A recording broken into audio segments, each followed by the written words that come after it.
Alhamdulillahi nahmaduhu wa nasta'inuhu wa nastaghfiruhu wa nu'minu bihi wa natawakkalu alayhi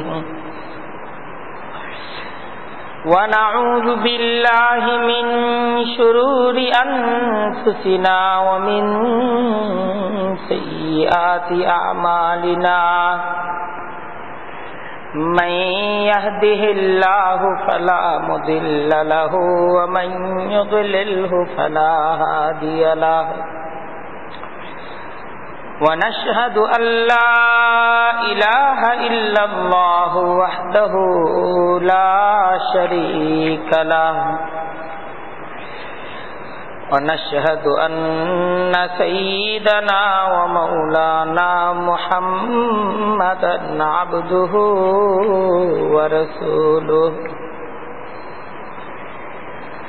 أما بعد فأعوذ بالله من الشيطان الرجيم بسم الله الرحمن الرحيم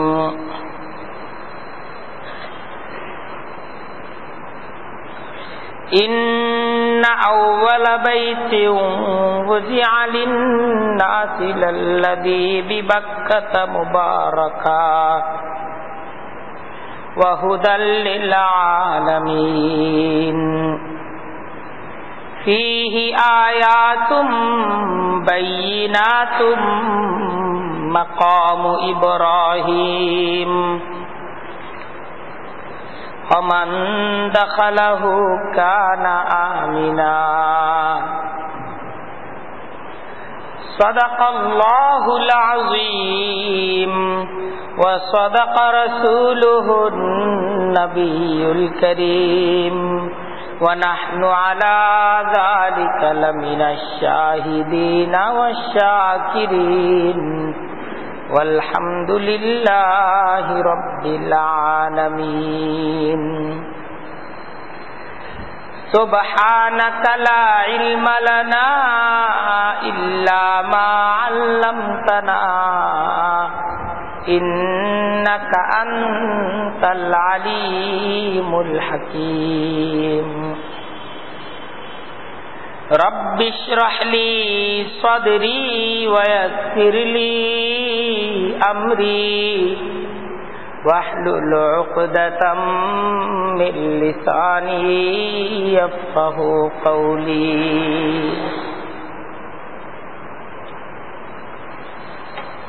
আলহামদুলিল্লাহ আল্লাহ তাআলার দরবারে লাখো কোটি শুকর। জুমার আযানের পর আজকের জুমার খুতবার আলোচনায় তিনি আমাদেরকে একত্রিত করে দিয়েছেন। দিল খুলে শুকরিয়া আদায় করছি আলহামদুলিল্লাহ।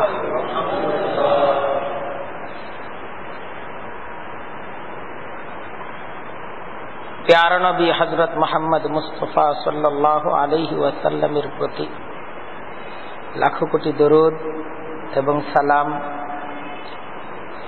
আল্লাহ তাআলা আমাদেরকে যার উম্মত করে সৌভাগ্যবান করেছেন। আজকে আমাদের জুমার খুতবার আলোচনার বিষয় বাইতুল্লাহর জিয়ারত। আমরা যখন ইসলামের গুরুত্বপূর্ণ একটি ফরজ বিধান হজ পালন করার জন্য পবিত্র নগরী মক্কা মুআজ্জমায় আমরা যাই, তো লম্বা একটা সময় বাইতুল্লাহ এর কাছাকাছি আমাদের থাকা হয়। হজের ফরজ বিধানটা তো 5 দিন, যেটা গত সপ্তাহে আমরা আমাদের আলোচনায় পেশ করেছি। আরাফা এবং মিনা, মুজদালিফা, এই সমস্ত বরকতপূর্ণ স্থানগুলোতে হজের ফরজ বিধানটা পালন করতে হয়।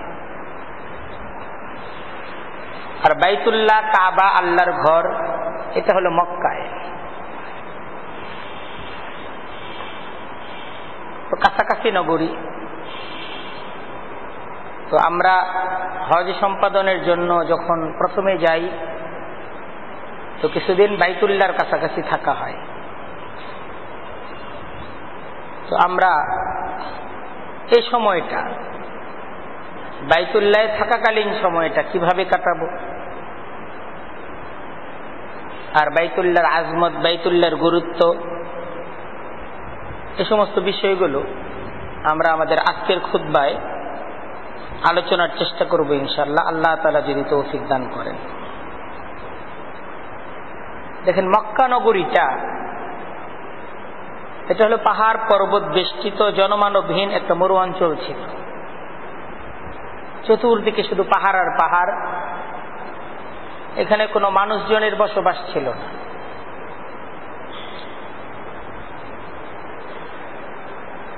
আল্লাহ তাআলার হুকুমে আল্লাহর প্রিয় বান্দা এবং নবী হযরত ইব্রাহিম আলাইহিস সালাম তার স্ত্রী হাজেরা এবং শিশুপুত্র ইসমাইলকে ঠিক এই কাবার, এই বাইতুল্লাহ, আজকে যেখানে আমরা আল্লাহর ঘর জিয়ারতের জন্য যেয়ে থাকি, আল্লাহর হুকুমে হযরত হাজেরা আর শিশুপুত্র ইসমাইলকে হযরত ইব্রাহিম আলাইহিস সালাম এখানে এসে রাইখা যান একাকী।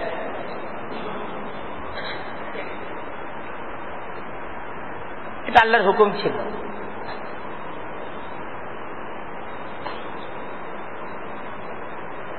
তো এরকম জনমানবহীন,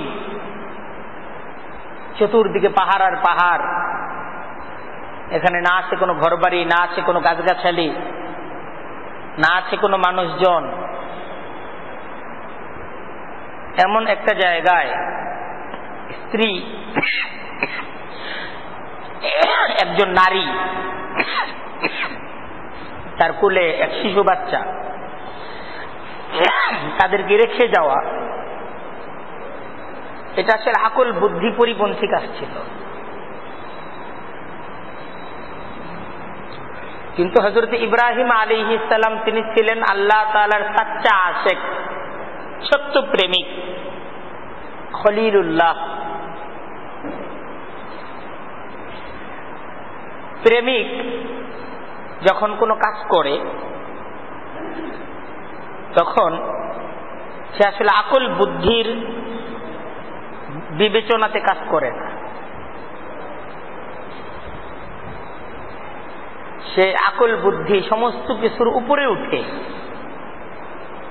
নিজ মাহবুব এবং নিজ প্রেমাস্পদের ইচ্ছা আর আদেশকে পূরণ করে।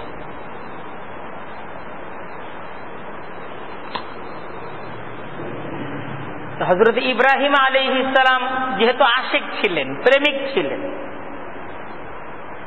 তার মাঝে আব্দিয়ত ছিল পূর্ণ মাত্রায়। আল্লাহর হুকুম যখন আসলো, কোনো প্রশ্ন ছিল না তার কাছে, কারোর সাথে পরামর্শেরও ব্যাপার ছিল না বিষয়টা। যেইভাবে হুকুম দিছেন সেইভাবে পালন করাই ছিল তার নীতি।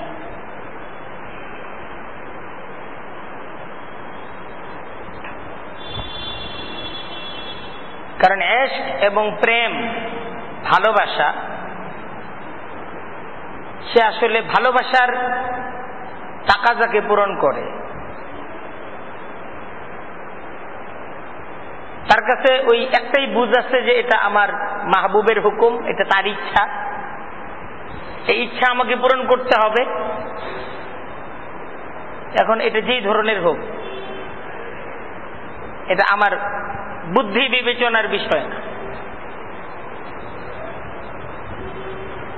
তো হযরত ইব্রাহিম আলাইহিস সালাম যখন তার স্ত্রী হযরত হাজেরা, শিশুপুত্র হযরত ইসমাইলকে সেখানে রেখে আসলেন,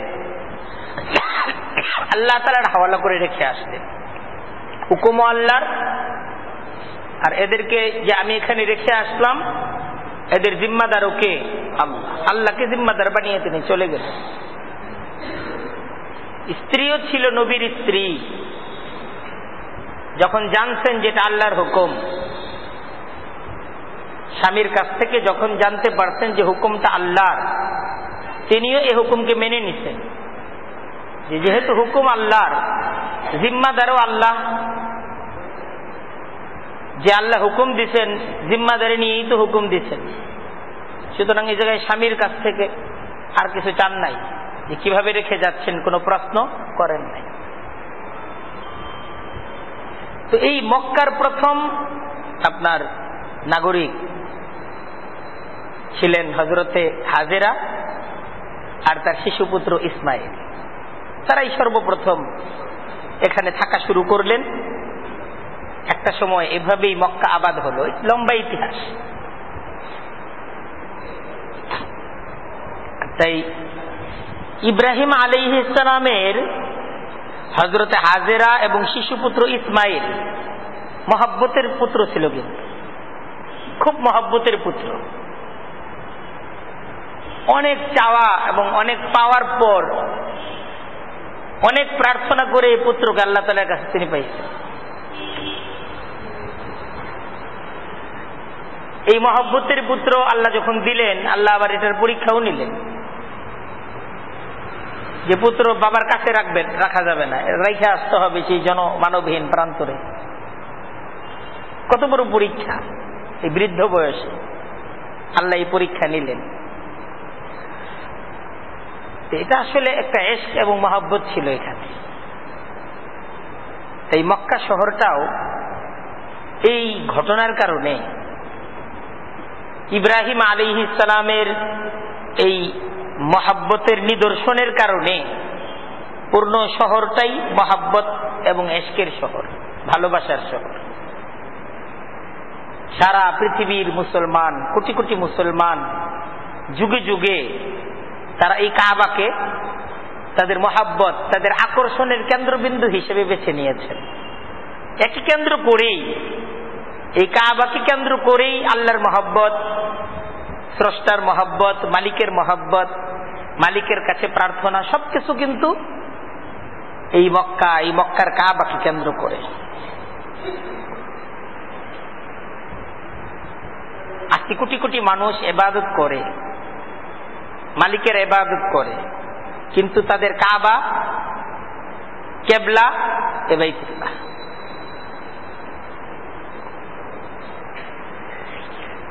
এই ছেলে হযরত ইসমাইল বড় হওয়ার পর আল্লাহর হুকুমে ছেলেকে সঙ্গে নিয়ে হযরত ইব্রাহিম আলাইহিস সালাম এই কাবাকে নির্মাণ করেন, বাইতুল্লাহ আল্লাহর ঘর নির্মাণ করেন। এর আগে এখানে আল্লাহর ঘর ছিল না। এখানে আল্লাহর ঘর নির্মাণ হয় সর্বপ্রথম। নির্মাণ করলেন কে? ছেলেকে সাথে নিয়ে ইসমাইল আল্লাহর ঘর নির্মাণ করলেন আল্লাহরই হুকুমে। আল্লাহ কোরআনে কারীমের মাঝে আলোচনাও করছেন, ইন্না আউওয়ালা বাইতিন ওয়াজিআ লিন-নাস লাল্লাযী বিবাক্কাতা মুবারাকান ওয়া হুদাল লিল-আলামিন। ইন্না আউওয়ালা বাইত ওয়াজিআ লিন-নাস, যে প্রথম ঘর, ইন্না আউওয়ালা বাইত, বাইতুন শব্দের অর্থ ঘর, আউয়াল মানে প্রথম, প্রথম ঘর। ইন্না আউওয়ালা বাইত ওয়াজিআ লিন-নাস, যেটা মানুষদের জন্য নির্মাণ করে দেওয়া হয়েছে, এটা ছিল মক্কায়। মানুষ আল্লাহর ইবাদত করবে জন্য প্রথম যে ঘরটা নির্মাণ করা হয়েছে, সেই ঘরটা কোথায়? মক্কায়। লাল্লাযী বিবাক্কাতা, আল্লাহ বলতেছেন মুবারাকান, এটা বড় বরকতপূর্ণ, ওয়া হুদান, এবং এটা হেদায়েতের কেন্দ্র, লিল আলামিন, জগৎবাসীর জন্য। তো এই বাইতুল্লাহটা হলো সমস্ত মুসলমান, খোদা প্রেমিক, তাওহীদে বিশ্বাসী, আল্লাহ বিশ্বাসী, এই পৃথিবীর সকল মানুষের মিলন কেন্দ্র হলো বাইতুল্লাহ। বাইতুল্লাহকে কেন্দ্র করে সব একত্রিত হয়, সব আশিকিন সব মুহিব্বিন, সব ক্ষুধা প্রেমিক, সারা পৃথিবীর আপনার কোনা কোনা থেকে যত ক্ষুধা প্রেমিকরা আছে, এরা মানে ক্ষুধা প্রেম সাথে নিয়ে, আল্লাহর প্রেম সাথে নিয়ে, আল্লাহর মহব্বত সাথে নিয়ে এরা বাইতুল্লাহ এসে একত্রিত হয়। আর পৃথিবীর যেখানেই আপনার আল্লাহর আশিক, আল্লাহর প্রেমিক, দুনিয়ার যেখানেই তার বসবাস হোক, তার অন্তরটা পড়ে থাকে বাইতুল্লাহর দিকে। অন্তরটা কিন্তু বাইতুল্লাহর দিকে। হ্যাঁ, সে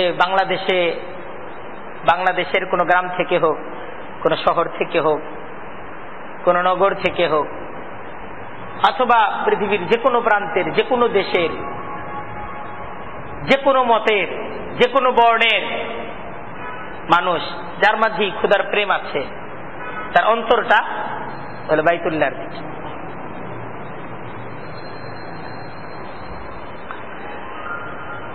আমাদের প্রতিদিনের 5 ওয়াক্ত নামাজ, এটা কিন্তু এই বাইতুল্লাহকে কেন্দ্র করে নামাজ পড়ি আমরা প্রতিদিন, সেজদা করি, রুক করি আমরা একটা নির্ধারিত দিকে দাঁড়িয়ে। সে দিকটা হলো বাইতুল্লাহর দিক, এবং এটাই কিন্তু মালিকের হুকুম। আমিন হাইতু খারাজিতা, তুমি যেখানেই থাকো, ফাইনামা কুনতুম, যেখানেই তুমি থাকো, ফাওয়াল্লু বুজুহাকুম শাতরাল মসজিদিল হারাম, এই মসজিদে হারাম, এই বাইতুল্লাহর দিকে তুমি তোমার চেহারা ফিরাও। আল্লাহ বলছে চেহারাটা যেন থাকে কোন দিকে? বাইতুল্লাহর দিকে, মসজিদে হারামের দিকে। তাই এই হজের সফরে এই বাইতুল্লাহর জিয়ারত, বাইতুল্লাহর সুহবত, এটা অনেক বড় একটা নিয়ামত। এটাকে অনেক বড় একটা নিয়ামত মনে করেছে। दौलत न कोई जाहो हशम मांग रहा हो, दौलत न कोई जाहो हशम मांग रहा हो, मैं साये देवारे हरम मांग रहा हो, मैं साये देवारे हरम मांग रहा हो। এটা তো আসলে প্রতিদিন যেই কাবার দিকে ফিরে, বুঝ হওয়ার পর থেকে যেই কাবার দিকে ফিরে আমার নামাজ, আমার সালাত, আমার ইবাদত, আমার সিজদা, আমার রুকু, আমার কুরআনি কারীমের তেলাওয়াত, হ্যাঁ, সেই কাবা, সেই বাইতুল্লাহ চোখের সামনে, আমি সেই বাইতুল্লাহর কাছে, বাইতুল্লাহ আমার কাছে। এটা অনেক বড় জীবনের একটা প্রাপ্তি না? একদম সেজদা বাইতুল আতিক মসজিদ থেকে করি, বাইতুল মামুর থেকে করি, কিন্তু কোন দিকে? বাইতুল্লাহর দিকে। বাইতুল আতিকের কেবলাও বাইতুল্লাহ, বাইতুল মামুরের কেবলাও বাইতুল্লাহ। পৃথিবীর যত ইমাম আছে সমস্ত ইমামদের কেবলা কি? বাইতুল্লাহ। যে একাকী নামাজ পড়ুক আর একসাথে নামাজ পড়ুক, নামাজ পড়ে কোন দিকে? বাইতুল্লাহর দিকে ফিরে। আর সেই সারা জিন্দেগিতে কত নামাজ পড়ছি, সেজদাগুলো এই বাইতুল্লাহর দিকে ফিরে সেজদাগুলো করছি, আর এখন একটা সেজদা করতেছি একদম বাইতুল্লাহর সামনে, বাইতুল্লাহকে দেখতেছি আর সেজদা করতেছি, রুকু করতেছি একদম বাইতুল্লাহর সামনে, বাইতুল্লাহকে সামনে রেখে রুকু করতেছি, মাঝখানে কোনো দেয়াল নেই, একটাই দেয়াল, এটা হলো বাইতুল্লাহর দেয়াল। এটা হ্যাঁ কত বড় নিজের জীবনের একটা মানে স্বপ্নের পূরণ। হ্যাঁ, এটাকে তো আর কোনো আপনার ভাষার দ্বারা, হ্যাঁ, এই স্বপ্নটা আর এই স্বপ্ন পূরণের যে আপনার তৃপ্তিটা, এই তৃপ্তিটাকে তো পৃথিবীর কোনো ভাষার দ্বারা পূরণ করা সম্ভব না। আর এই ঘর, যে ঘরটাকে নির্মাণ করেছেন হযরত ইব্রাহিম, যেই ঘর, এই ঘরের নির্মাতা কে? হযরত ইব্রাহিম, হযরত ইসমাইল, এরা হলো শ্রমিক, এরা এই ঘরটাকে নির্মাণ করেছেন। তারপর সর্বযুগের সমস্ত নবী রাসূল এই ঘরের কাছে এসেছে, এই ঘরকে তওয়াফ করেছে। একদম সর্বযুগের সমস্ত নবী, আল্লাহর শ্রেষ্ঠতম যত বান্দা এই পৃথিবীর শুরু লগ্ন থেকে এই পর্যন্ত এসেছে, এদের সকলের আল্লাহর কাছে নিজ প্রেম, দুনিয়াতে থেকে আল্লাহ প্রেম প্রকাশের জায়গাটা ছিল এই কাবা। এই কাবাটা আমার চোখের সামনে।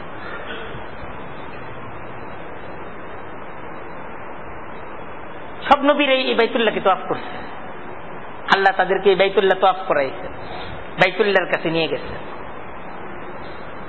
এখানে কত নবীদের চোখের পানি পড়ছে এখানে আল্লাহর প্রেমে। কত নবীরা এই জমিনকে সেজদা করছে, এই জমিনে সালাত আদায় করছে।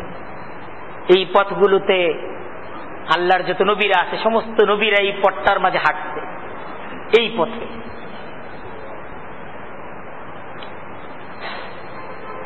এবং আল্লাহর পেয়ারা হাবিব, পৃথিবীর শ্রেষ্ঠতম মানব নবী মুহাম্মদুর রাসূলুল্লাহ সাল্লাল্লাহু আলাইহি ওয়াসাল্লাম, তিনিও এই ঘরকে তওয়াফ করতেন। এই ঘরকে সামনে রেখে কত সালাত তিনি আদায় করতেন, কতবার এই ঘরকে সামনে রেখে তওয়াফ তিনি করতেন। তো সেই পবিত্র ঘরের সামনে আমিও যাওয়ার সুযোগ পেয়েছি, আমিও দাঁড়িয়ে আছি। এটা আমার জীবনের অনেক বড় একটা আসলে স্বপ্নের পূরণ। এটা বোঝা চাই, এটা বোঝা চাই যে আমার এই চোখ দুটি কত কত গুনাহ এই চোখের দ্বারা হয়েছে। আল্লাহর অবাধ্যতা এই চোখ দ্বারা অনেকবার হয়েছে, কিন্তু তারপরও এই চোখের কত বড় সৌভাগ্য, সে এই বাইতুল্লাহকে দেখার সুযোগ পাইছে। এই চোখের অনেক বড় সৌভাগ্য তো সে বাইতুল্লাহর সে কালো গিলাফের সামনে দাঁড়াবার সে সুযোগ পেয়েছে। এ হাত দ্বারা কত গুনাহ পেয়েছে, এ হাত বাইতুল্লাহর গিলাফটাকে ধরার সুযোগ পাইতেছে। এটা তার কত বড় সৌভাগ্য, এটা বোঝা যায়। কত ভুল হয়েছে, এই মুখ দ্বারা কত কথা বলা হয়েছে, অন্যায় কত কথা বলা হয়েছে। এর দ্বারা বাইতুল্লাহকে চুমু খাওয়ার সুযোগ হচ্ছে, আল্লাহর ঘরকে হজরে আসওয়াদকে চুম্বন করার সুযোগ হইতেছে, মুলতাজামকে চুম্বন করার সুযোগ হচ্ছে। হাত দ্বারা বাইতুল্লাহর গিলাফ ধরে আল্লাহকে ডাকার সুযোগ হচ্ছে, আল্লাহর কাছে ক্ষমা চাওয়ার ইস্তিগফারের সুযোগ হচ্ছে। তাই বাইতুল্লাহর সাক্ষাৎকে, হজের সফরে বাইতুল্লাহর জিয়ারতটাকে, এটাকে দিল দ্বারা খুব অনুভব করা চাই, নিজ অনুভূতিকে এর দ্বারা নাড়া দেয়া চাই। আমার মতো মানুষ এই বাইতুল্লাহর জিয়ারতের সুযোগ আমাকে মালিক দিচ্ছেন। আসলে বাইতুল্লাহ পর্যন্ত আসার, এই বাইতুল্লাহর সামনে দাঁড়াবার মতো পুঁজি তো আসলে আমার নাই। এটা মালিকের অনুগ্রহ, এটা মালিকের অনুগ্রহ না, এটা মালিকের অনুগ্রহ। এটা আমাকে তিনি আনছেন। मैं आया नहीं हो बुलाया गया हो, আসি নাই, আমারে তো নিয়ে আসছেন মালিক, আমাকে নিয়ে আসছেন মালিক।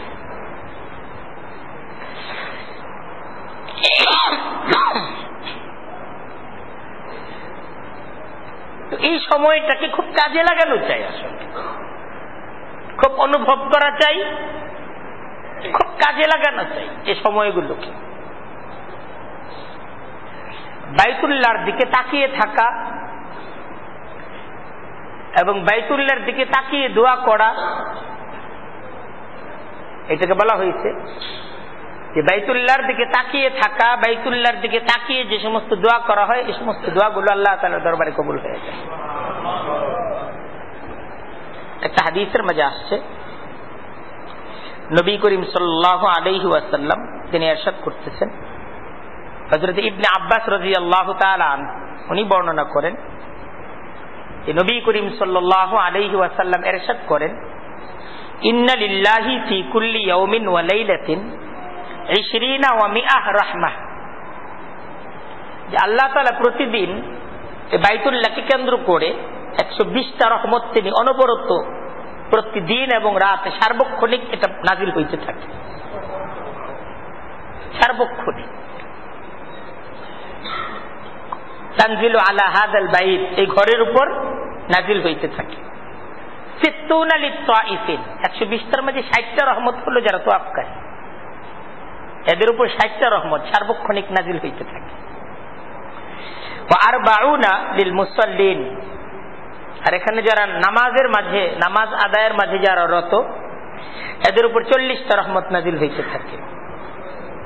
ওয়া 20 লিন নাযিরিন, আর 20টা রহমত নাজিল হয় যারা বাইতুল্লাহর দিকে তাকিয়ে থাকে, এদের উপর 20টা রহমত নাজিল হয়।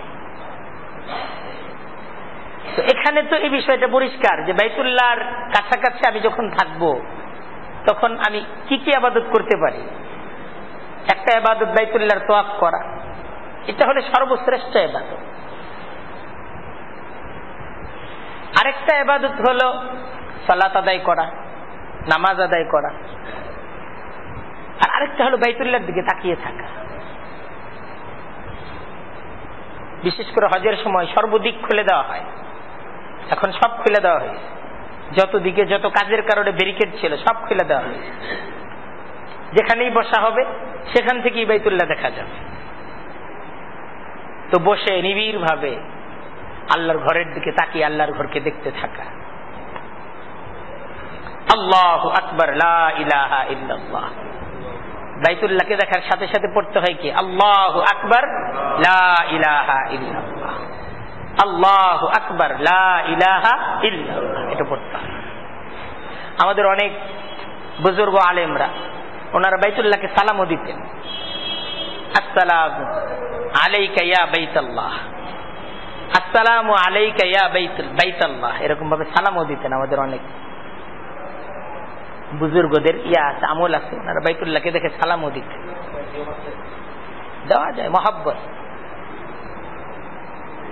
তারপর দোয়া আছে আল্লাহুম্মা জিদ বাইতাকা তাশরীফান ওয়া তা'যীমা ওয়া তাকরীমা, আল্লাহুম্মা জিদ বাইতাকা তাশরীফান ওয়া তা'যীমা ওয়া তাকরীমা ওয়া জিদ মান শাররাফাহু ওয়া আযযামাহু ওয়া কাররামাহু মিম্মান হাজ্জাহু আও ইয়াতামারা তাশরীফান ওয়া তা'যীমা ওয়া তাকরীমা। অনেক বরকতপূর্ণ দোয়া। হে আল্লাহ, আপনার এ ঘরকে, এ ঘরের সম্মান, এ ঘরের মর্যাদা, এ ঘরের গৌরবকে আপনি বাড়িয়ে দিন, এবং যারা এ ঘরে হজ এবং উমরা করার জন্য এসে উপস্থিত হয় এবং এ ঘরের সম্মান এবং এ ঘরের মর্যাদা এবং গৌরবকে রক্ষা করে, আল্লাহ তাদের সম্মান, মর্যাদা, গৌরবকে বাড়িয়ে দিন। এটা হলো দোয়া। বাইতুল্লাহকে দেখে এটা হলো দোয়া করতে হয়। তো বাইতুল্লাহর দিকে তাকিয়ে দিল খুলে দোয়া করা চাই, কারণ দোয়া মানে কবুল হওয়ার জন্য পৃথিবীর সবচাইতে বরকতপূর্ণ, সবচাইতে ফজিলতপূর্ণ, সবচাইতে আপনার দোয়া কবুলের সর্বোত্তম স্থানই হলো বাইতুল্লাহ। আপনি যখন বাইতুল্লাহর কাছে আছেন, এর চাইতে উত্তম, এর চাইতে শ্রেষ্ঠতম জায়গা তো পৃথিবীতে নেই। তাই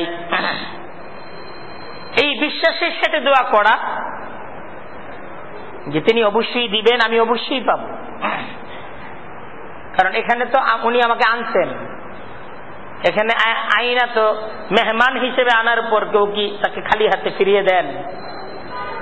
মেহমান হিসেবে তিনি আমাকে আনছেন, এখান থেকে তিনি আমার খালি হাতে ফিরিয়ে দিবেন। এই জন্য এই জায়গায় খুব মহাব্বতের সাথে নিজেকে মেহমান মনে করে যে আল্লাহ আপনি তো আনছেন, আমার খালি হাতে ফিরিয়ে দিয়ে। আমি জীবনে অনেক ভুল করছি, এই দুই চোখ দ্বারা কত পাপ করছি, কিন্তু আপনি আমারে আনছেন যেহেতু মাফ করার জন্যই তো আনছেন, মাফ করার জন্যই তো আনছেন।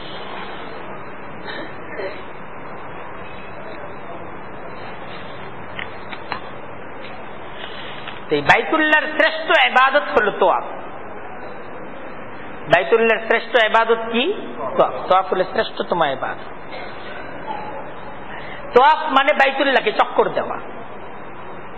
বাইতুল্লাহকে 7 বার চক্কর দেওয়া। আল্লাহর ঘর যে বাইতুল্লাহ, এটার চারদিকে কি করা? চক্কর দেওয়া 7 বার। এটা শুরু করতে হয় হজরে আসওয়াদ থেকে, শেষও করতে হয় হজরে আসওয়াদের সামনে এসে। এরকম ভাবে হজরে আসওয়াদ থেকে শুরু করে হজরে আসওয়াদে এসে 1 চক্কর শেষ হয়। এরকম ভাবে 7টা চক্কর দিতে হয়। তারপর মাকামে ইব্রাহিম, সেখানে 2 রাকাত সালাত আদায় করতে হয়, নামাজ আদায় করতে হয়। মাকামে ইব্রাহিম এটা হলো সেই পাথর যার উপর দাঁড়িয়ে হযরত ইব্রাহিম আলাইহিস সালাম তিনি বাইতুল্লাহকে নির্মাণ করেছেন। সুবহানাল্লাহ। মাকামে ইব্রাহিমটা হলো সেই পাথর হযরত ইব্রাহিম আলাইহিস সালাম তিনি যে বাইতুল্লাহকে নির্মাণ করেছেন, এই পাথরের উপর দাঁড়ায় নির্মাণ করছেন। এবং এই পাথরের মাঝে হযরত ইব্রাহিম আলাইহিস সালামের পায়ের দাগ, পায়ের যে চিহ্ন, এটা এখনো বিদ্যমান আছে। এটা বাইতুল্লাহর দরজা থেকে একটু ডান দিকে এই পাথরটা এখন একটা কাচের আবরণের ইয়ার ভিতরে এটা সংরক্ষিত আছে। কুরআনে কারীমের মাঝে মহান রব্বুল আলামিন তিনি এই মাকামে ইব্রাহিমের আলোচনা করেছেন। ফিহি আয়াতুম বাইয়িনাত, মাকামু ইব্রাহিম, যে বাইতুল্লাহর কাছে আয়াতুম বাইয়িনাত, আমার সুস্পষ্ট এক নিদর্শন আছে। ইন্না আউওয়ালা বাইতিন বুদিআ লিন-নাসি লাল্লাযী বিবাক্কাতা মুবারাকাও ওয়া হুদাল লিল আলামিন ফীহি আয়াতুম বাইয়িনাত মাকামু ইব্রাহিম। আল্লাহ বলেন প্রথম ঘর এটা হলো মক্কায়, যে ঘরটা হলো বরকতপূর্ণ এবং এই পূর্ণ জগৎবাসীর জন্য হেদায়েতের কেন্দ্র। ফিহি আয়াতুম বাইয়িনাত, সেখানে সুস্পষ্ট এক নিদর্শন আছে। আর সেই নিদর্শনটা কি? মাকামে ইব্রাহিম। আল্লাহ এটাকে এখনো রেখে দিয়েছেন, সেই পাথরটা এখনো সংরক্ষিত। এবং হুকুম দেওয়া হয়েছে কুরআনে কারীমের সূরা বাকারার মাঝে, ওয়াত্তাখিযু মিন মাকামি ইব্রাহিম মুসাল্লা, ওয়াত্তাখিযু মিন মাকামি ইব্রাহিম মুসাল্লা। এই মাকামে ইব্রাহিমটাকে তোমরা তোমাদের নামাজের স্থান বানিয়ে নাও। অর্থাৎ মাকামে ইব্রাহিমকে সামনে রেখে এখানে তোমরা কি করো? নামাজ আদায় করো। তাই ওই 7টা চক্কর, একটা তোয়াফ শেষ করার পর এই মাকামে ইব্রাহিমের এখানে এসে কি করতে হয়? 2 রাকাত সালাত আদায় করতে হয়। এর দ্বারা একটা তোয়াফ শেষ হয়। তো এই তোয়াফটা খুব ফজিলতপূর্ণ আমল। কি ফজিলত?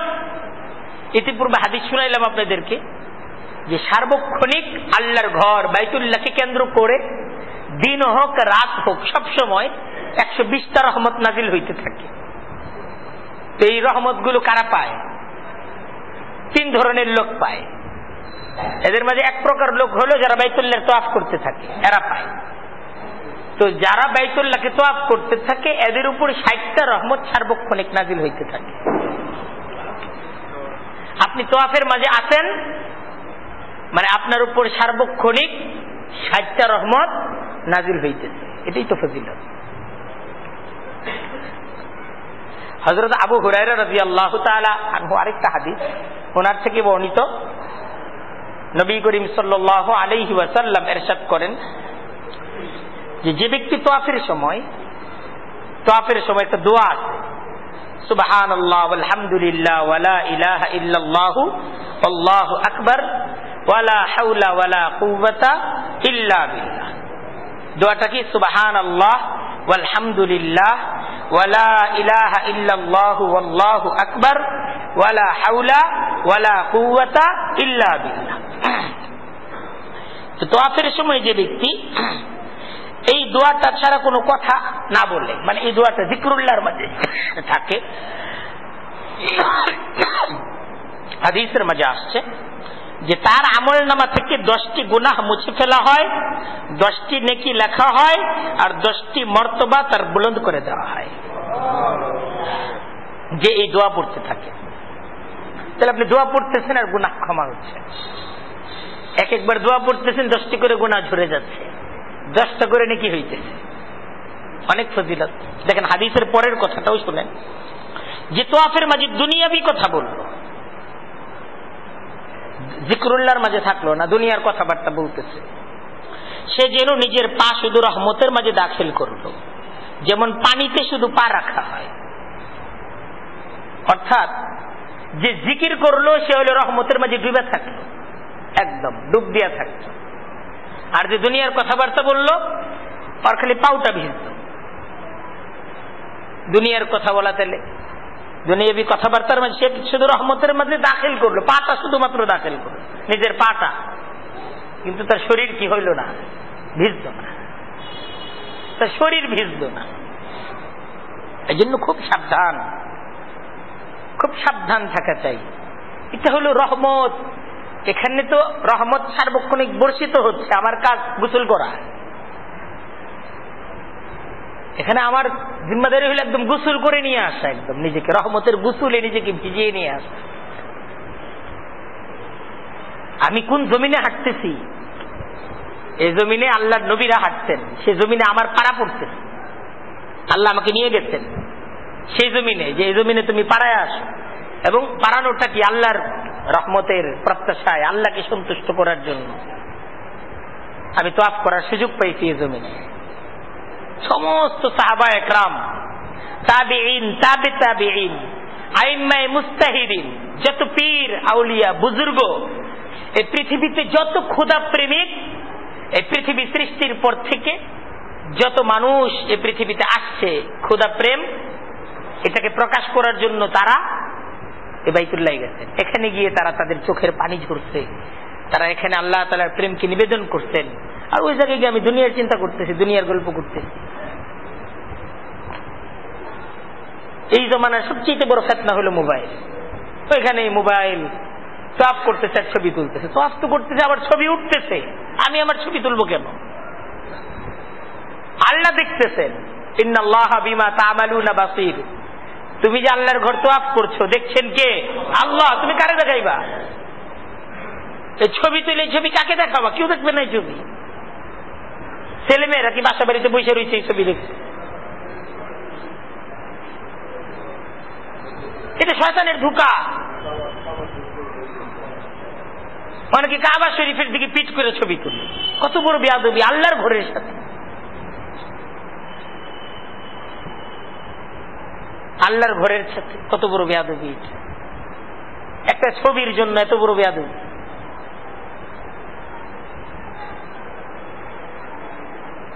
সেখানে অনবরত রহমত নাজিল হইতেছে, আর আমি অনবরত সেখানে গিয়ে গুনাহ করতেছি।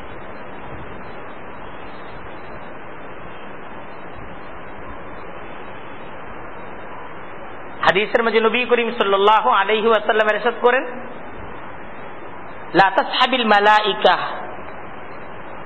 ফেরেশতা ওই ব্যক্তির সাথী হয় না যার সাথে ছবি আছে, যার সাথে কোন রহমতের ফেরেশতারা তার কাছে থাকে না। যেই ঘরে সব ছবি আছে সেই ঘরে রহমতের ফেরেশতারা প্রবেশ করে না। আর আমি এই ছবি সাথে নিয়ে বাইতুল্লাহ তোয়াফ করতেছি। আমার তো যাওয়া দরকার গুনাহ মাফ হওয়ার জন্য, ওইখানে গিয়ে গুনাহ করার কিছু দিল।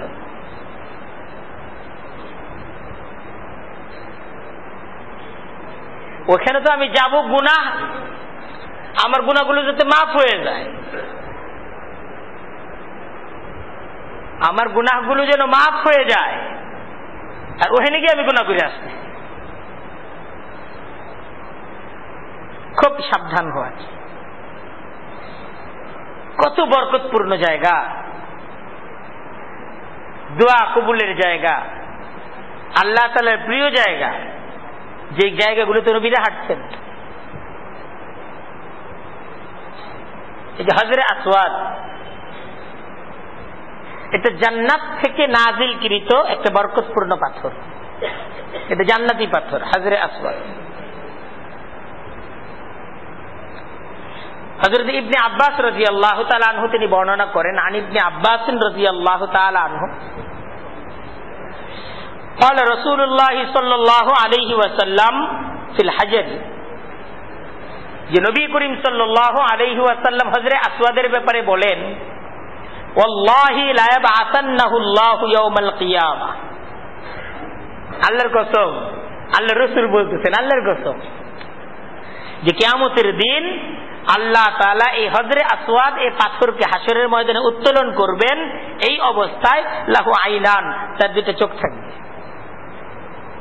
ইউবসিরু বিহিমা, সে দেখবে সবাইকে, ওয়া লিসান ইয়ানতিকু বিহি, তার একটা জবান থাকবে, জবান দ্বারা সে কথা বলবে, ইয়াশহাদ আলা মান ইসতালামাহু বিহাক্কিন,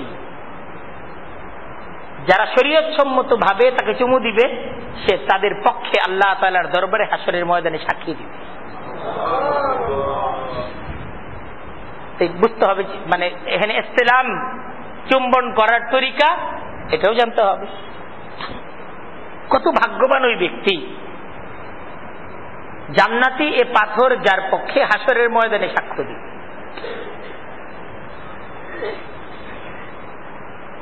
ওখানে তো এই জিনিসগুলোকে আদায় করা চাই। ওখানে যাওয়ার উদ্দেশ্য হলো যে আমি যেন চুম্বন দ্বারা একদম ইশারার দ্বারা চুম্বন করলেও হবে। আল্লাহ রসুল নিজেও ইশারার দ্বারা চুম্বন করছেন, ইশারার দ্বারা আল্লাহ রসুল নিজেও চুম্বন করছেন। খুব বেশি ভিড় বাট্টার মাঝে চাপাচাপি করা, অন্যকে কষ্ট প্রদান করা, এটা ঠিক না, কিন্তু চুম্বনটা হতে হবে মহাব্বতের চুম্বন। সমস্ত নবীরা এটাকে চুমু দিছে। এই পাথরটা এমন একটা পাথর, স্বয়ং নবী মুহাম্মদুর রাসূলুল্লাহ সাল্লাল্লাহু আলাইহি ওয়াসাল্লাম এই পাথরের এই জায়গাটার মাঝে চুমু খাইছে। কত বরকতপূর্ণ পাথর! আপনি এই পাথরে চুমু খাচ্ছেন, মানে যেই পাথরে স্বয়ং নবী মুহাম্মদুর রাসূলুল্লাহ সাল্লাল্লাহু আলাইহি ওয়াসাল্লাম চুমু খাইছেন, তার সাথে সাহাবা একরাম চুমু খাইছেন, আপনি সেই পাথরে চুমু দেওয়ার সুযোগ পাচ্ছেন। যদি সুযোগ পান, এই সুযোগটাকে হাতছাড়া করবেন কেন? সুযোগের অপেক্ষায় থাকতে হবে। সুযোগ আসে, কিছু কিছু সময় আছে যে সময়গুলোতে কি পাওয়া যায়, সুযোগ পাওয়া যায়। একদম সুযোগ পাওয়া যায় না এরকম না, আল্লাহ কখনো মিলায় দেন। ওইরকম মহব্বত ইশক থাকলে আল্লাহ মিলায় দেন, সুযোগ অনেক সময় আইসা পড়ে। কিন্তু মনের মাঝে একটা ইচ্ছা থাকতে হবে, মহব্বত থাকতে হবে। এখানে বরকতপূর্ণ আরেকটা জায়গা হলো আপনার মুলতাজাম। মুলতাজাম আজকে আলোচনায় আমরা বলতে যে বিষয়টা হলো, আলোচনার বিষয়টা হলো যে বাইতুল্লাহ, আল্লাহর ঘর, আমরা হজের সফরে যে সময়গুলো বাইতুল্লাহর কাছাকাছি থাকি, বাইতুল্লাহর কাছাকাছি থাকা অবস্থায় আমরা আসলে সেখানের কি কি দর্শনীয় জায়গাগুলো থেকে, বরকতপূর্ণ জায়গাগুলো থেকে আমরা সুযোগ নিতে পারি, সে জায়গাগুলো নিয়ে আজকে আমরা আলোচনা করতে। মুলতাজামটা হলো বাইতুল্লাহর দরজা থেকে হজরে আসওয়াদ পর্যন্ত জায়গাটা হলো মুলতাজাম। এই যে হলো হজরে আসওয়াদ, এই হলো দরজা, মাঝখানের এই জায়গাটা হলো মুলতাজাম। হজরে আসওয়াদটা মনে করেন এই কর্নারে, এখানে হলো দরজা, এই মাঝখানের এই জায়গাটা হলো মুলতাজাম। অনেকে দরজা ধরার কাজে ব্যস্ত থাকে, অনেকে হজরে আসওয়াদ চুমু দেওয়ার কাজে ব্যস্ত থাকে। এই মাঝখানের জায়গাটা হলো মুলতাজাম। অনেকে এই মুলতাজামের মাঝে চিনে না, এটার না চিনার কারণে অনেকে এই জায়গায় চাপাচাপি করে না, এই জায়গাটা অনেক সময় ফাঁকা পাওয়া যায়। মুলতাজাম শব্দের অর্থই হলো জড়িয়ে ধরার স্থান, আঁকড়ে ধরার স্থান। মুলতাজাম শব্দের অর্থই এটা, যে জড়িয়ে ধরার স্থান, এটা হলো অর্থ, বাংলা অর্থ। আঁকড়ে ধরার স্থান মুলতাজাম। এটা হলো দোয়া কবুলের খাস জায়গা, হলো মুলতাজাম। একদম দোয়া কবুলের খাস জায়গাটা হলো কি, এই মুলতাজাম। হযরত ইবনে আব্বাস রাদিয়াল্লাহু তাআলা আনহু থেকে বর্ণিত, তিনি বলেন, সামিআতু রাসূলুল্লাহ সাল্লাল্লাহু আলাইহি ওয়াসাল্লাম, আমি নবী করিম সাল্লাল্লাহু আলাইহি ওয়াসাল্লামের কাছ থেকে শুনেছি, ইয়াকুল আল মুলতাজাম মাওযিউন ইউস্তাজাবু ফীহি দুআ। আল্লাহ রাসূল বলতেছেন, মুলতাজাম হলো সেই জায়গা যেই জায়গায় দোয়া কবুল হয়। আল্লাহ রাসূল বলতেছেন, মা দা আল্লাহ ফীহি আবদুন ইল্লা ইস্তাজাবা। বান্দা আল্লাহর কাছে মুলতাজামে দাঁড়িয়ে যে দোয়া করে আল্লাহ সে দোয়াই বান্দার কবুল করেন, আল্লাহ রাসূল বলতেছেন। এবং হাদিস আছে আপনার, মানে সাহাবায়ে কেরাম হাদিস বর্ণনা করতে করতে একদম হযরত হাফিজি হুজুর রাহমাতুল্লাহি আলাইহি পর্যন্ত হাদিসের ধারাবাহিকতা আছে। যে সাহাবী তিনি মুলতাজাম আঁকড়িয়ে ধরার আবার পদ্ধতি আছে, একদম বুক পুরাটা মুলতাজামের সাথে এরকম ভাবে হাত দুইটা আল্লাহ রাসূল যে দাঁড়াইছেন, এই যে একদম এরকম ভাবে দাঁড়াইছেন মুলতাজাম, এরকম ভাবে পুরা শরীর মুলতাজামের সাথে লাগাইয়া দিয়েছে, এরকম ভাবে মুলতাজামকে ধইরা মুলতাজামের এখানে দোয়া করা, পুরা শরীর আপনি একদম বুক লাগাচ্ছেন মুলতাজামের সাথে, মানে এই পাথরের সাথে একদম স্বয়ং নবী করিম সাল্লাল্লাহু আলাইহি ওয়াসাল্লাম এইভাবে বুক লাগায় দোয়া করতেন। সুজা, এই সুজাই একদম এইভাবে দোয়া করতেন আল্লাহ রাসূল সাল্লাল্লাহু আলাইহি ওয়াসাল্লাম। সাহাবী দেখতেন আব্দুল্লাহ ইবনে আমর, উনি আবার অন্যদেরকে শিখাইছেন যে আমি আল্লাহর রাসূলকে এইভাবে এই মুলতাজামে দাঁড়িয়ে দোয়া করতে দেখছি, আমি এইভাবে দোয়া করতে দেখছি, এবং আল্লাহ রাসূল আমাকে বলছেন যে মুলতাজাম এখানে যারা দোয়া করবে তাদের দোয়া কবুল হবে, আমি তোমাদেরকে শিখাইলাম, এবং আমি এই জায়গায় যত দোয়া করছি এই দোয়া কবুল হয়েছে, আমি এখানে যত দোয়া করছি তত দোয়া কি হয়েছে, কবুল হয়েছে, আমার সব দোয়া কবুল হয়েছে এখানে দাঁড়িয়ে।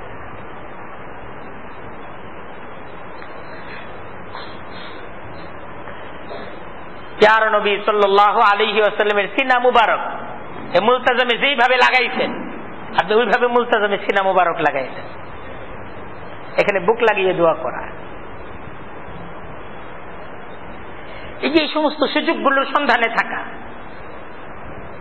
আর আল্লাহর কাছে দোয়া করা, আল্লাহ আমি অনেক কষ্ট করে আইছি, আরেকবার আসতে পারম কিনা জানি না, আল্লাহ একটু সুযোগ দাও মুলতাজামে একটু বুকটা লাগায়া তোমার রাসূল যেইভাবে তোমার কাছে প্রার্থনা করছে আমিও যাতে ওইভাবে তোমার কাছে দুইটা জিনিস চাইতে পারি। আর চামু কি? আল্লাহর কাছে জান্নাত চাইতে হবে। চাইতে হবে কি? চাইতে হবে ক্ষমা, আল্লাহ মাফ চাই, চাওয়ার জিনিস হলে এটা। একটু পরে আসতেছে আল্লাহ নবীরা কি চাইছেন। বাইতুল্লাহর জিয়ারতে দেখেন খুব বেশি জমজমের পানি পান করা যায়, এটা খুব বরকতপূর্ণ। এটার মাঝে কয়েকটা জিনিস আছে, একটা শেফা, জমজমের পানির মাঝে কি আছে? শেফা, মানে রোগ মুক্তি, এটা আছেই। যুগ যুগ ধরে একদম আজ পর্যন্ত এই জমজমের পানির দ্বারা কত মানুষ যে শেফা পাইছে, আল্লাহ শেফা দিচ্ছেন। এটার উপর একটা বই হয়ে গেছে আপনার ফজলু মা ই জমজম, ফজলু মা ই জমজম একটা বই আছে, এখানে শুধু আলোচনাই করা হয়েছে যে জমজমের পানির দ্বারা কত মানুষ উপকার পাইছে। এই পানির মাঝে সওয়াব আছে, বরকত আছে, আল্লাহ রাখতেন। আসলে পানি আল্লাহ এই পানির মাঝে কি রাখছেন? বরকত রাখছেন। হযরত জাবের রাদিয়াল্লাহু তাআলা আনহু তিনি হাদিস বর্ণনা করেন, সামিআতু রাসূলুল্লাহ সাল্লাল্লাহু আলাইহি ওয়াসাল্লাম ইয়াকুল, আমি নবী করিম সাল্লাল্লাহু আলাইহি ওয়াসাল্লামকে বলতে শুনছি, মা উ জমজম লিমা শুরিবা, যে জমজমের পানি যে নিয়তে পান করা হবে তা অর্জিত হবে। সুবহানাল্লাহ। এটা পান করে আপনি যা চাইবেন আপনার উদ্দেশ্য কি হবে? পূরণ হবে। এবং জমজমের পানি পেট ভরে পান করা, যখনই পান করা, একটু না, অনেকে অল্প পান করে। নিয়ম কি? একদম পেট ভরে, পেট একদম ভরে ফেলা। হাদিস আছে বিদায় হজে নবী করিম সাল্লাল্লাহু আলাইহি ওয়াসাল্লাম খুব জমজমের পানি পান করছেন এবং বলছেন যে আমাদের আর মুনাফিকদের মাঝে পার্থক্য হলো এই যে আমরা যখন জমজম পান করি উদর পূর্ণ করে পান করি, পেট ভরে পান করি, কিন্তু তারা তা পারে না। মুনাফিকরা পেট ভরে পানি জমজমের পানি পান করতে পারে না, আর আমরা যখনই পান করি পেট ভরে পান করি। তো সে জায়গায় জমজমের পানি যখনই পান করা, পেট খালি রেখে না, পেট ভরে জমজমের পানি পান করা, পেট একদম বুঝাই করে ফেলা জমজমের পানিটা।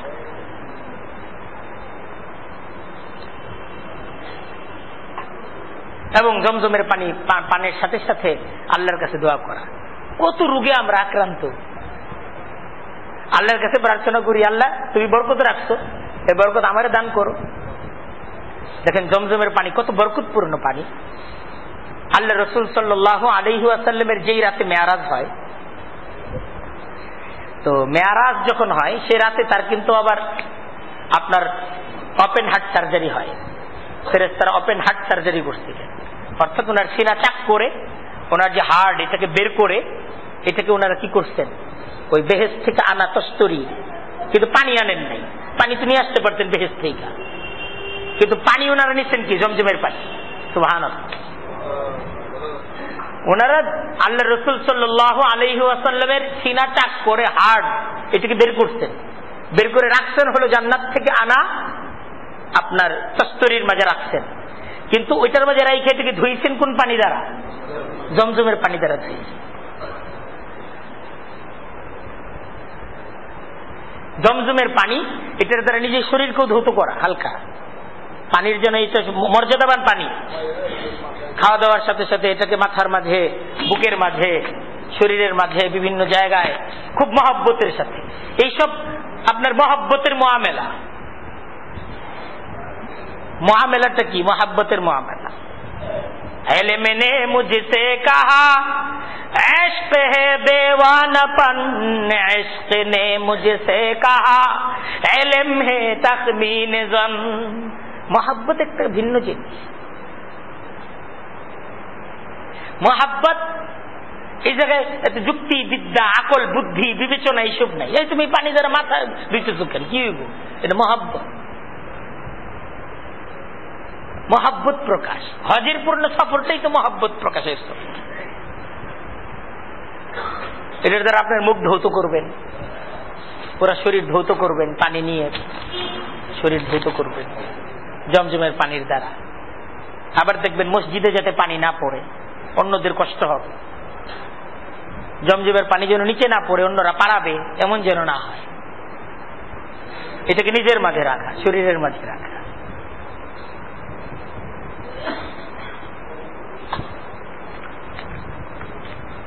খুব দোয়া করতে থাকা, বাইতুল্লাহর পূর্ণ সময়টা, যতটুকু সময় থাকা হবে ততটুকু সময় যেন দোয়ার মাঝে কাটে। আপনি বাইতুল্লাহর দিকে তাকিয়ে থাকেন, দোয়া করেন, দোয়া কবুল হবে। আপনি দূর থেকে হজরে আসওয়াদকে ইস্তেলাম করেন, চুম্বন করেন দূর থেকে, আপনি কাছে যেতে পারতেছেন না, আল্লাহ শক্তি নাই, সামর্থ্য নাই, আমি বৃদ্ধ, এত মানুষের সাথে চাপাচাপি করে আমি হজরে আসওয়াদের কাছে যাব, পারতেছি না। দূর থেকে মহব্বতের সাথে চুম্বন করেন আর দোয়া করেন। জমজমের পানি পান করেন, দোয়া করেন। মুলতাজামের কাছে যাওয়ার চেষ্টা করেন, না পারলে যারা মুলতাজামের সাথে বুক লাগিয়ে আছে আপনি তাদের সাথে আপনার বুকটা লাগাই রাখেন, যে আমি তো ওই পর্যন্ত বুক লাগাইতে পারলাম না, আমি পিছনে আছি, তাকায় থাকেন আর আল্লাহর কাছে দোয়া করতে থাকেন। মসজিদে হারামের মাঝে বসে থাকেন, যতটুকু পারেন সালাত আদায় করতে থাকেন, তোয়াফ করতে থাকেন, অথবা সালাত আদায় করতে থাকেন, নফল নামাজ পড়তে থাকেন। 40টা রহমত অনবরত নাজিল হয় যারা নামাজরত অবস্থায় থাকে, 20টা রহমত নাজিল হয় যারা বাইতুল্লাহর দিকে তাকিয়ে থাকে। আপনার সময়গুলো, প্রতিদিনের সময়গুলো যেন এই সমস্ত কাজগুলোর মাঝে কাটে। আপনি একটা নিজাম করে নেন, আমি প্রতিদিন কয়টা তোয়াফ করব। আমরা আমাদের বুজুর্গানে দিনদের ইতিহাস পাই, এখন তো এটা কঠিন হয়ে গেছে। ওনারা দিনে এরকম আপনার 20টা 40টা করে তোয়াফও করছে দিনে। এখন তো অনেক মানুষ এতগুলো হয়তো পারবো না, কিন্তু 5টা তোয়াফ দৈনিক যেন 5টা 7টা তোয়াফ হয়, এজন্য চেষ্টা করতে থাক।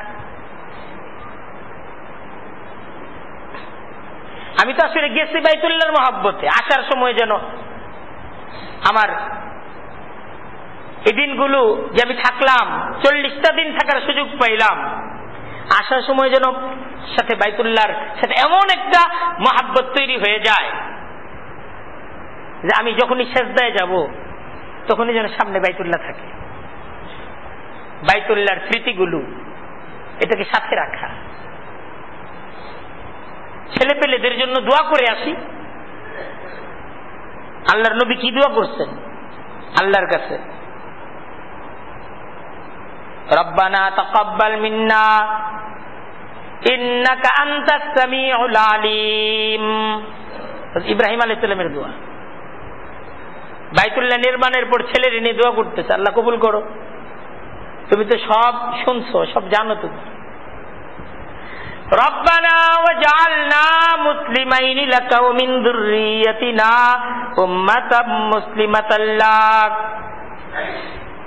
আল্লাহ আমাদেরকে তোমার হুকুমের আনুগত্যকারী বানিয়ে দাও, আমার পরবর্তী বংশধর তারাও যেন তোমার হুকুমের আনুগত্যকারী হয়।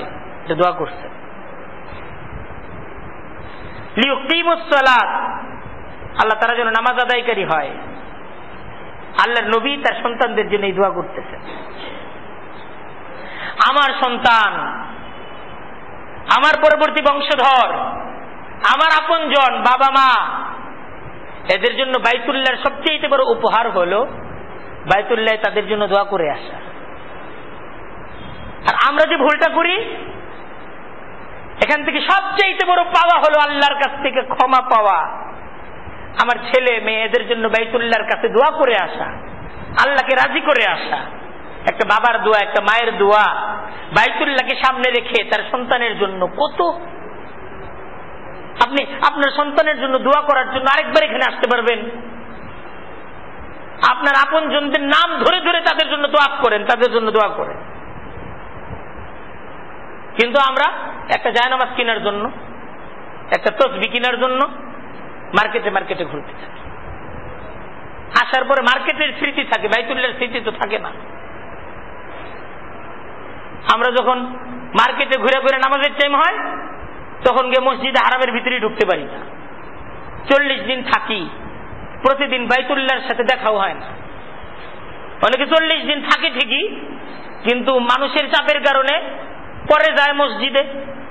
মানুষ তো আল্লাহ প্রেমিক মানুষের তো অভাব নাই, মসজিদ তো খালি থাকে না, মসজিদ ভরে যায়। ওনার ঠিকানা হয় রাস্তায়, রাস্তায় নামাজ পড়ে আবার রাস্তার পাশে মার্কেট আছে, মার্কেটে ঢুকে যায়। ওই মার্কেটে তসবিহ আর জায়নামাজ এইসবই নিয়ে আসে ছেলে পেলেদের জন্য। বাইতুল্লাহর দিকে তাকায়ও না, মসজিদে হারামের ভিতরে প্রতিদিন ঢুকেও না। দেখা যায় 40 দিন থাকে, কিন্তু 20 দিনও মসজিদে হারামের ভিতরে ঢোকার সুযোগ হয় না, ইচ্ছা করে না। নামাজের 2 ঘন্টা 3 ঘন্টা আগে মার্কেটে না ঘুরা 3 ঘন্টা আগে আপনি মসজিদে চলে যান, মসজিদ ফাঁকা। এমন জায়গায় বসেন যেন বাইতুল্লাহটা দেখা যায়। 3টা ঘন্টা 2 হাত তুলে আল্লাহর কাছে প্রার্থনা করেন। নিজের জীবনের যত চাওয়া আছে, নিজের সন্তানের জন্য যত কিছু দরকার, জায়নামাজ না শুধু, যা যা দরকার আল্লাহর কাছে চায় আনেন। আপনার সন্তানের জন্য আল্লাহ তাআলাই যথেষ্ট হবে। আল্লাহ যথেষ্ট হবেন না? আল্লাহরে বলেন যে আল্লাহ, আমি তো পৃথিবীতে থাকতে আসি নাই, চলে যাবো। সন্তান, পরবর্তী বংশধর যাদেরকে দেখতেছি, যাদেরকে দেখি নাই, আল্লাহ যারা আমার বংশধর হিসেবে পৃথিবীতে আসবে, তুমি তাদের জন্য যথেষ্ট হয়ে যাও। তাদেরকে নাফরমানি থেকে আল্লাহ তুমি বাঁচাও, তাদেরকে দিনদার মুত্তাকি বানাও, তাদেরকে নামাজি বানাও, তোমার হুকুম আদায়কারী বানাও। আমার সন্তানরা যেন নাস্তিক, কাফের, বেঈমান, মুশরিক না হয়। এই দোয়াগুলো করে আসেন সে জায়গায়। আয়েশা বলেন যে দোয়া করে আসছি তোমাদের জন্য, আল্লাহই তোমাদের জন্য যথেষ্ট, আল্লাহই তোমাদের জন্য কাফি। আল্লাহ তাআলা আমাদের সবাইকে বুঝার, সেই অনুযায়ী আমল করার তৌফিক দান করুক। ওয়া আখিরু দাওয়ানা আলহামদুলিল্লাহি রাব্বিল আলামিন।